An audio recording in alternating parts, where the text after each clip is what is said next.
आजकल के टाइम में जब फिल्म संगीत इतना बहुत पॉपुलर हो रहा है, वो टाइम पे ऐसा होने लगा है कि जो अपना पुराना जो फोक म्यूज़िक है वो बच्चे भूलते जा रहे हैं। तो हम एक प्रयास कर रहे हैं कि फोक सॉन्ग को बच्चों के पास रेडी करवा के उनको लर्न करवा के डिस्प्ले करवा के प्रयास कर रहे हैं कि बच्चों में भी वो अवेयरनेस आए। और स्पेशली हमारे स्कूल के बच्चों को तो हम उसके लिए ट्रेन कर रहे हैं कि फोक सॉन्ग के साथ वो जुड़े रहें, ताकि वो जो हमारी फोक सॉन्ग की संस्कृति है वो धीरे धीरे लुप्त न हो जाए। और फोक सॉन्ग के बहुत अच्छे फ्लेवर्स होते हैं, कोई भी रीजन के ले लीजिए, गुजरात का हो या राजस्थान का हो, महाराष्ट्र का हो, कोई भी हिमाचल प्रदेश का हो, एक अपना खुद का उसकी मिट्टी का एक एसेंस होता है फोक सॉन्ग में, जैसा गुजरात में भी है। तो हम अपना गुजरात का फोक सॉन्ग लेके अभी आ रहे हैं।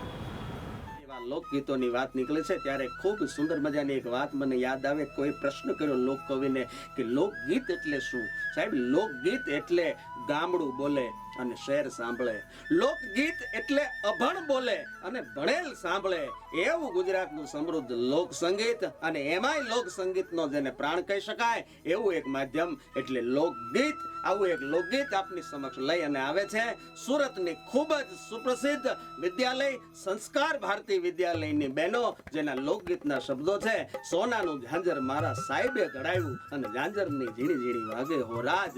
સાહેબ, આ ગીતની પણ એવી મજા છે કે એ એક પીયું છે પોતાના સાહેબાને એમ કહેવાય કે ગીતના માધ્યમથી પોતાના શરીરના જે ઘરેણા છે એ તમામ ઘરેણાઓ લાવી આપવા માટે એની પાસે એક માગણી મૂકે છે, પણ કેવા લોક ઢાળમાં કેવા શબ્દોથી એ પોતાના ધણી આગળ, પોતાના પીયો આગળ, પોતાના સાહેબા આગળ એ પોતાની તમામ અંગ ઉપાંગના જે ઘરેણાઓ છે એની માગણી મૂકે છે। હાથમાં પહેરવા માટેના ચૂડલા, માથે ઓઢવા માટેની ઓઢણી, કંકુ, ચૂંદડી, ચામડી, આવા તમામ ઘરેણાઓ લોકગીતની એક એક કડીની માલિપા આ ગીતની નાયિકા એના નાયકને સંબોધી અને રજૂ કરતી હોય આવું સુંદર મજાનું ગીત સુરતની સંસ્કાર ભારતી વિદ્યાલય દ્વારા આપની સમક્ષ સોનાનું ઝાંઝર મારા સાહેબે ઘડાયું।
वी थॉट कि हम लोग फोक म्यूज़िक को इम्पोर्टेंस दें।